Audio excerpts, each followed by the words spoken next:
কি একটা linear mapping defined from R3 to R3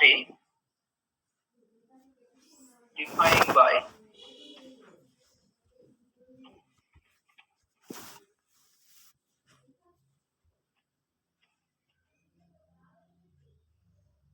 P of this equals to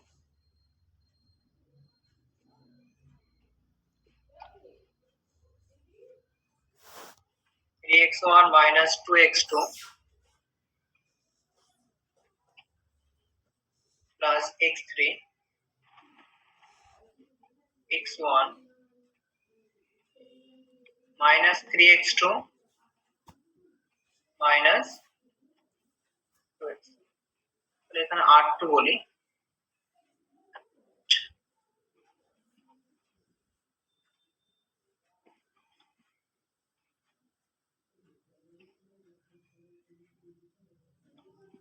দেখো এটি একটা linear mapping defined from R3 to R2 by this আচ্ছা আমাকে বার করতে বললো find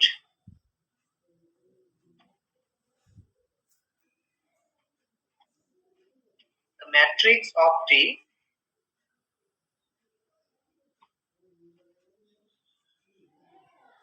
relative to the ordered basis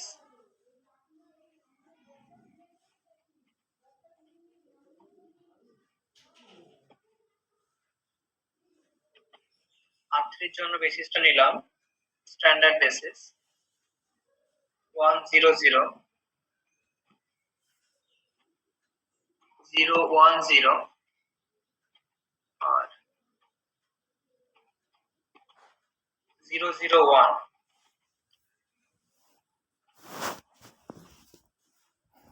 এটা R3 এর বেসিস আর R2 এর জন্য বলা হলো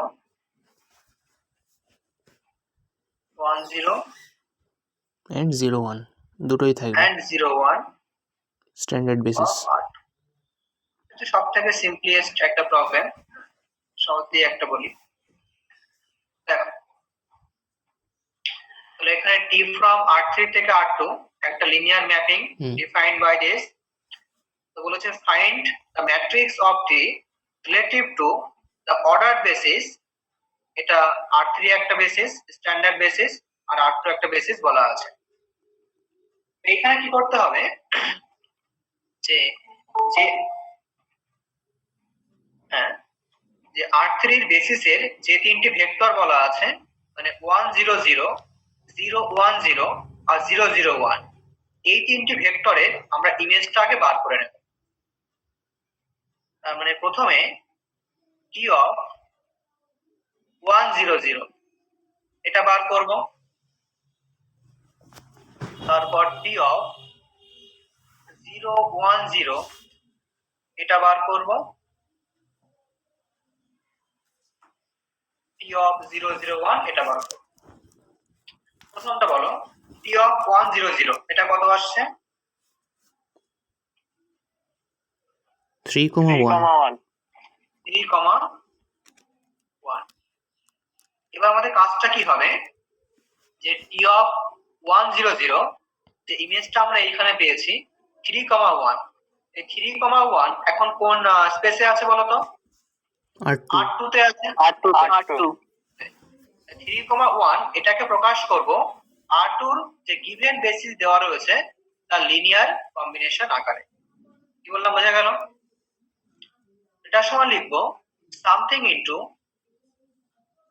1 0 প্লাস সামথিং ইনটু 0 1 এই লিনিয়ার কম্বিনেশন আকারে এবার এইখানে যেহেতু স্ট্যান্ডার্ড বেসিস দেওয়া রয়েছে আমরা দেখেই বলতে পারবো কত কত হবে যদি এখানে এটা পরিবর্তে অন্য বেসিস থাকে তখন সলভ করে নেব সেই C1 C2 ধরে যা আসবে তাহলে এখানে কত হবে 3 এইখানে হবে 1 আচ্ছা পরেরটা বলো ইমেজ কত আসবে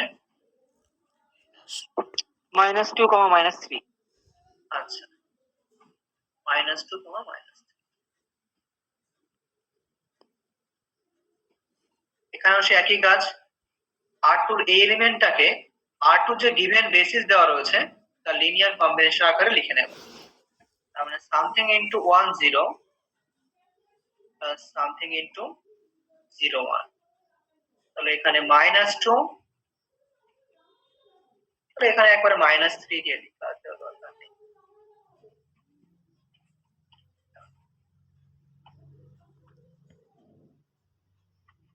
-3। তারপর বলো কত আসছে এটা? 1 আর -2। 1, -2। হ্যাঁ, এটাকেও লিখবো এইভাবে সাজিয়ে।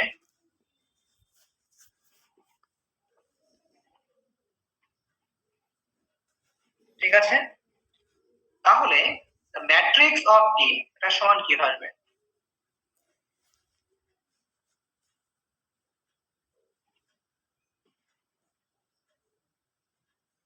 Therefore the matrix of T বা the matrix relative to T এটা সমান কি হবে দেখো।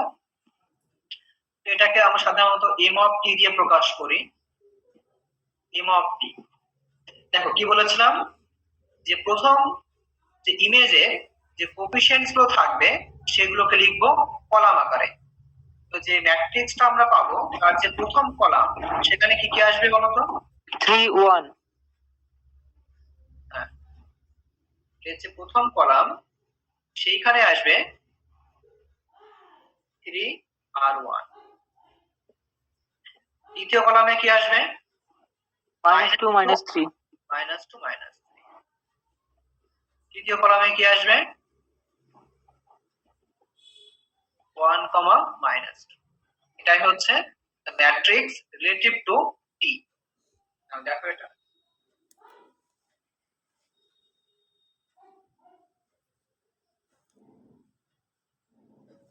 অর্ডারটা খেয়াল করে, এখানে অর্ডারটা কিন্তু 2/3 এসছে।